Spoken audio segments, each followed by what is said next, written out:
Good morning again, everyone, and welcome back to the KSR YouTube channel. Hope you are having a great day this first week of December 2025.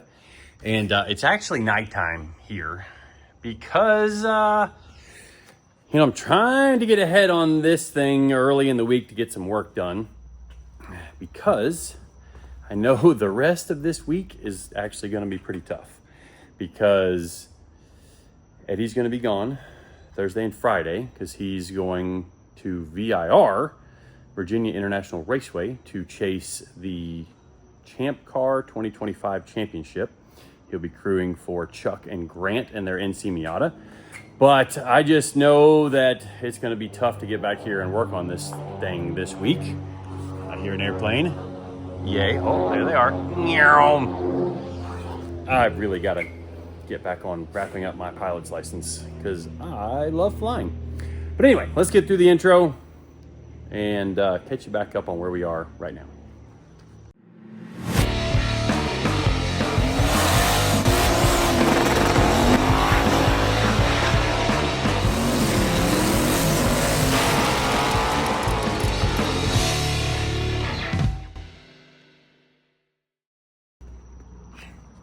So while you guys are here, please like and subscribe to the channel and leave us a comment down there. I don't know, let me know.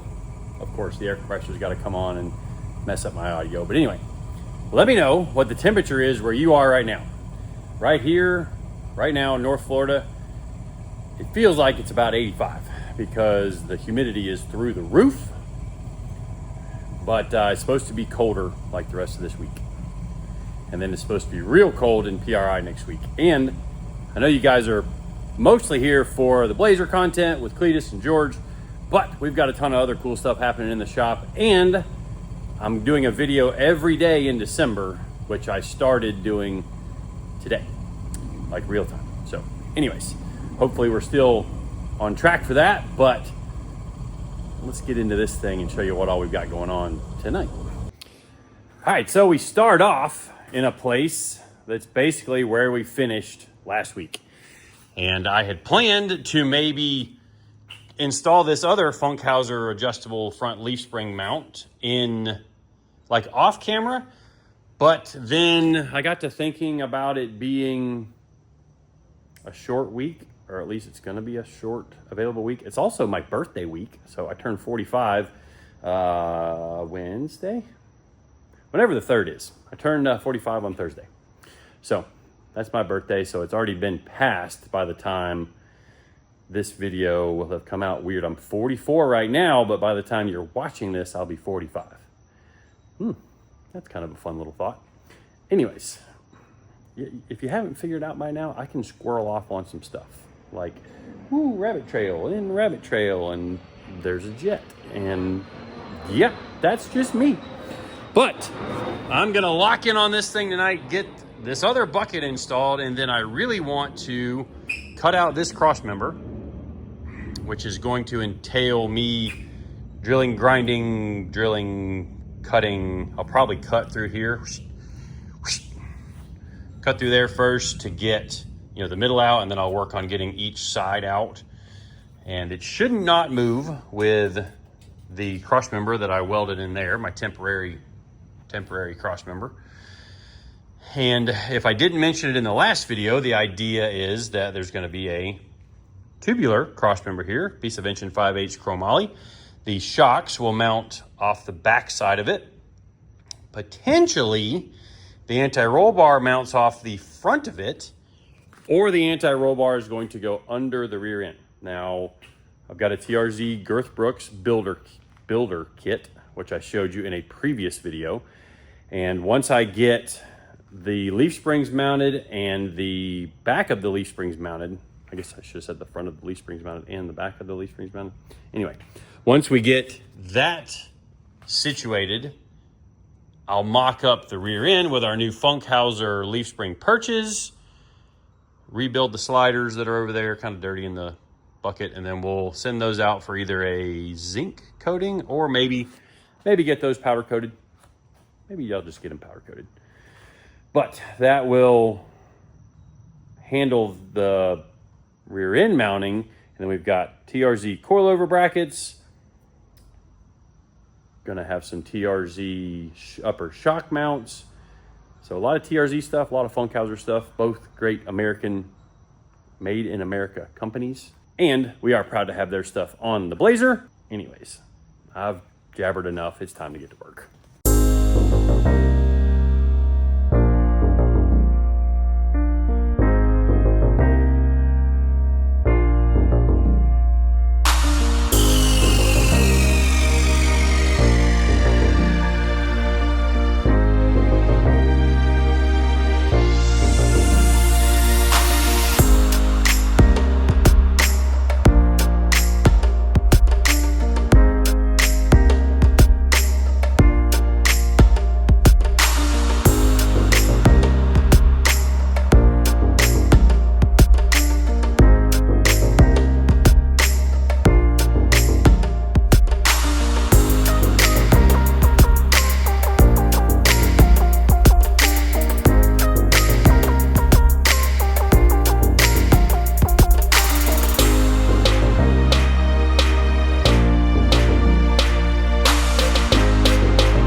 It's late, but check that out.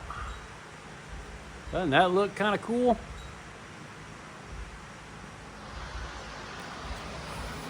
Yeah, thought that looked kind of cool. So now we're at least caught up to where I had intended to be to start this video. I'm going home for tonight, but we'll be back. Obviously, I'll be back here tomorrow. Whether or not I'll be working on this tomorrow, that's another story. So stay tuned for just a second and we'll see what day it is when I come back.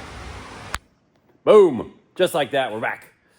And it's been like a few days since the last part of the video was filmed.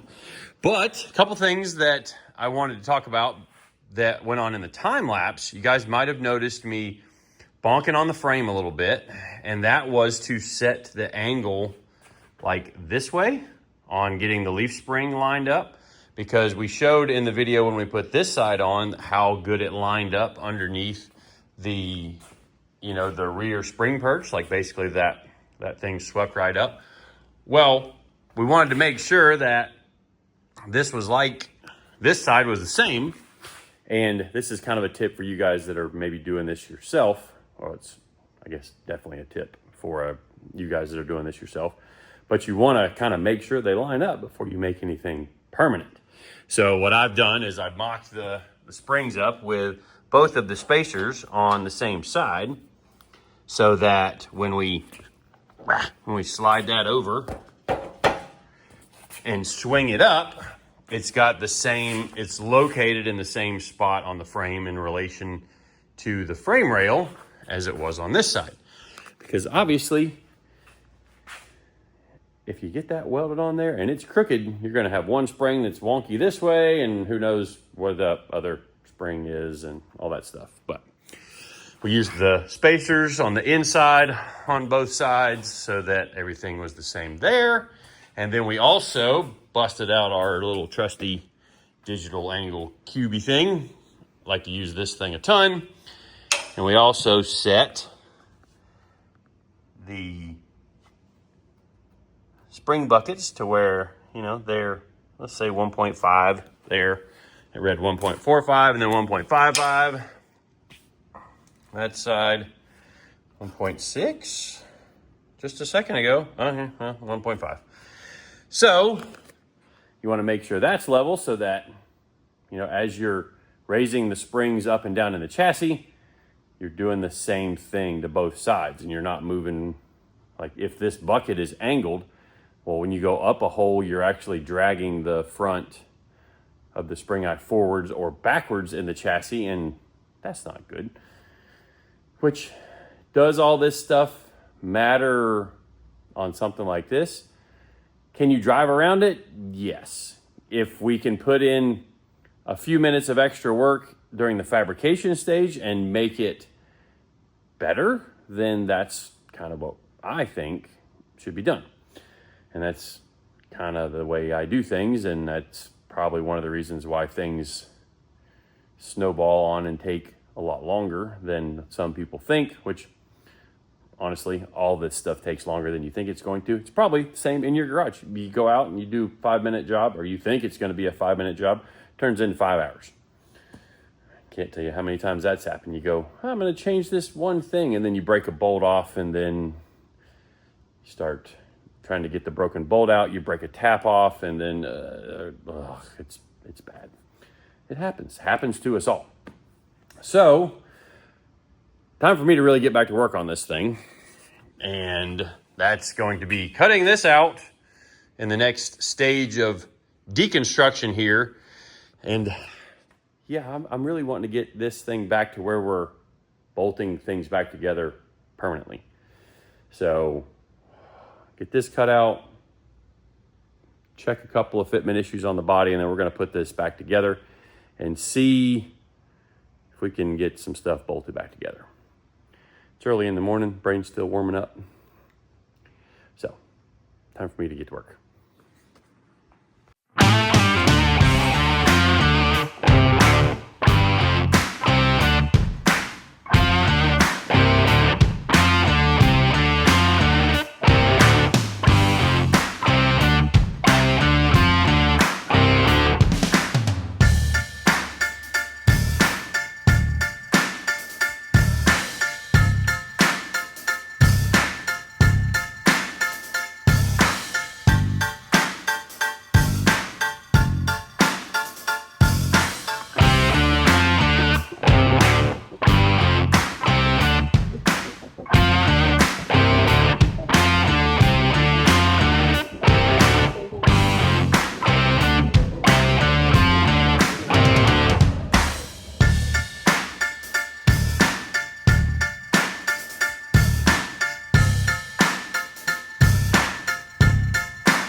kind of how these things go.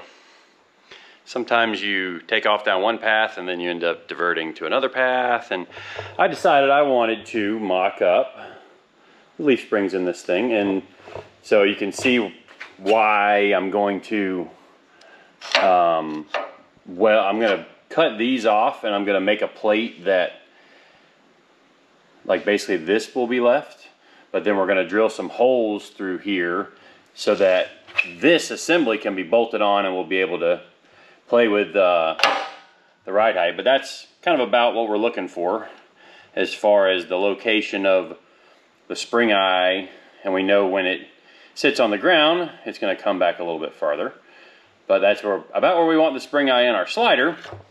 But I went to mock up and set the perches on so that I could set the rear end housing on top of the leaf springs. You know, we wanted to do a little mock up here just so we could see some things, but we ran into a problem.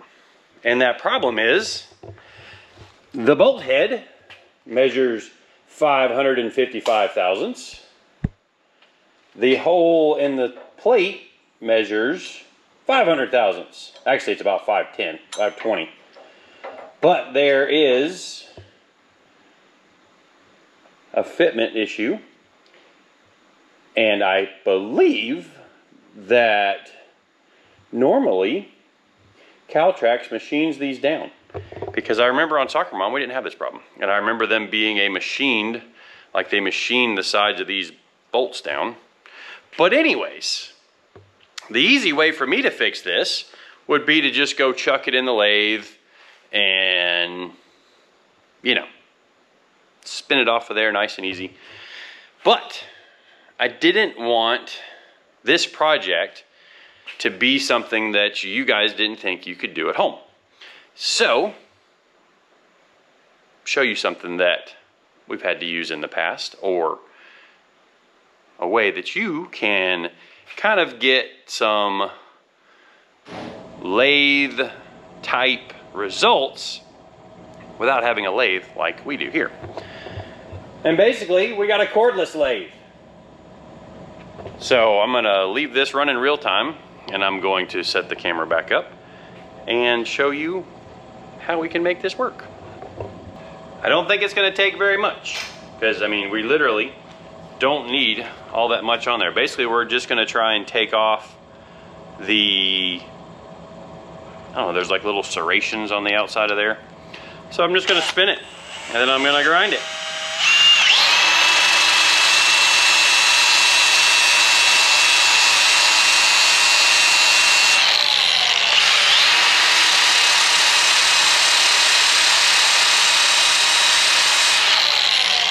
If you want to be real precise, you can check it with a set of calipers, but basically we're just going to keep nibbling on it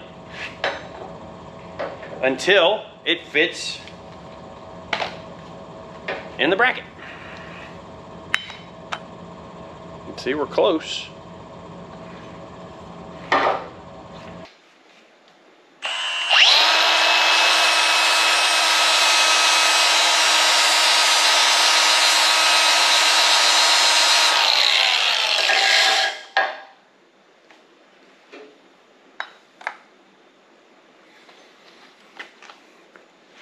How about that? Ooh, that hole's a little smaller. So is that one. So, really tight fit in there for the middle hole. And honestly, the middle hole is all we're ever going to use in this thing. So I'm letting it ride right there. But, pretty simple. If you guys don't have a lathe, you can kind of get lathe results if you think outside the box a little bit. So, I don't know, thought you guys might like that. And if you get something like this super hot, especially with aluminum, it will grow by a couple of thousandths of an inch. So you got to kind of keep that in mind. Like right now, we're already cooled back down, and I'm just like, it's just barely caught in the drill chuck. Like it does not have to be all that hard because you're grinding as it's spinning, and you don't have to like clamp it down like you do in a lathe. And if I did it in a lathe, I would put two nuts on here and then, you know, tighten it into the nuts and so that it didn't spin. But anyways, let's get the other one done and then we'll mock up the rear end in this thing.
Okay, this thing is so close to being able to bolt the body right to the frame.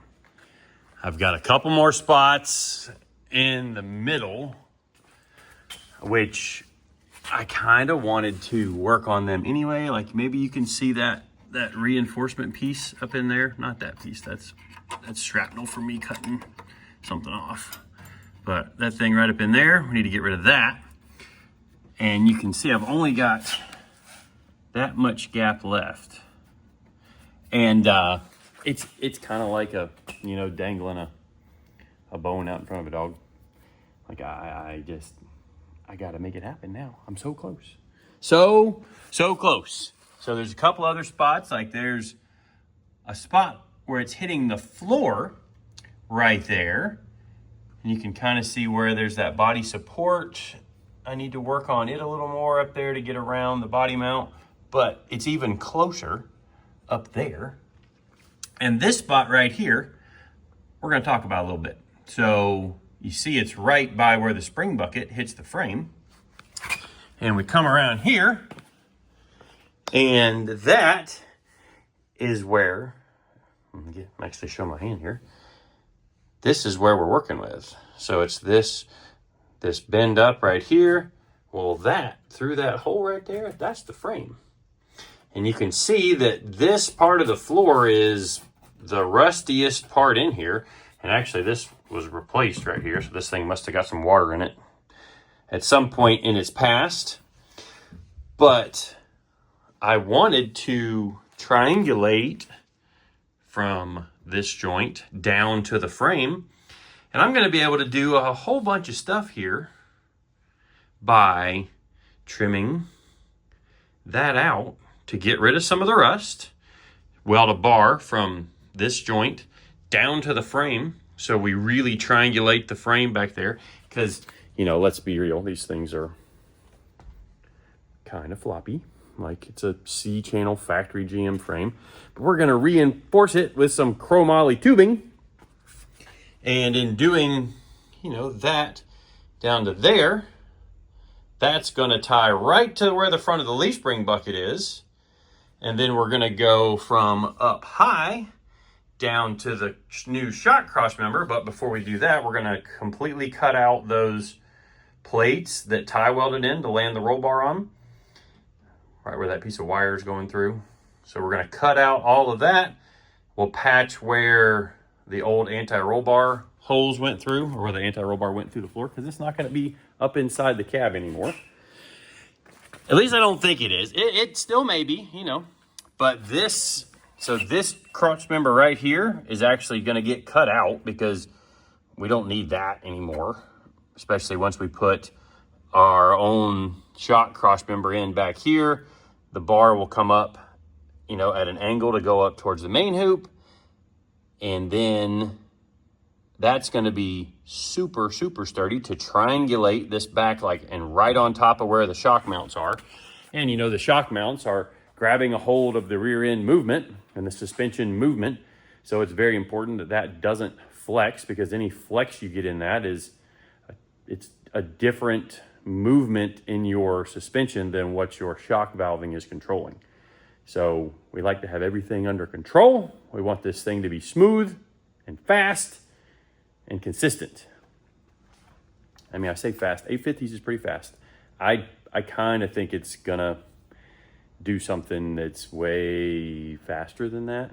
You know, we're gonna be able to knock that down by a number just for, you know, just for funsies.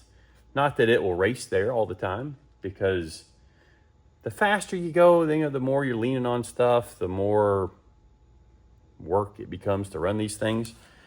But like I said in the past, we want this thing to be just a machine, one that just puts in work.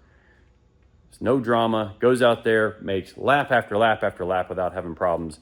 That's the goal for this thing. Now, we may encounter some problems along the way that prevents that from happening, but the goal in the fabrication process of this build is that it's going to be a really good foundation for this thing to just go out and put the power down, put it down consistently based off of the stuff that we've learned on running our other projects. Kind of like this one here. And I will admit, this one is throwing me for a loop right now with something we've never experienced before. And some of that is, it's got a engine that flows a lot of air, big engine, big inch, like 427 cubic inches, moderately sized turbos, because the turbos were purchased for maybe an engine that wasn't quite as capable as this engine. So the problem is we're having a hard time reeling the turbos in. This thing just wants to make 1600 horsepower all the time. And that's a problem. But anyways, different project. Tune into a video next week. I'm sure we'll have that documented in a video, because I'm needing to document everything this month since we're doing a video every single day. But time for me to wrap up, because I heard a couple of the guys get here. Yeah, I just put in like 3 hours of work before everybody got here this morning. It's the life of a business owner sometimes, and maybe I'll get back on it, or maybe when I get back to it, that'll be next week's video, because I know next week I've got PRI, so I'm literally here and able to work late only 2 nights next week, because I will be out of town on Wednesday through Saturday. And I try to post these Blazer videos on Saturday. So anyways, thank you again for watching, subscribing, following along. Hope you left us a comment down there with what the temperatures are. You can see I got a long sleeve shirt on today because it's cold here again, at least cold for us. So that'll be it. See you guys tomorrow, hopefully.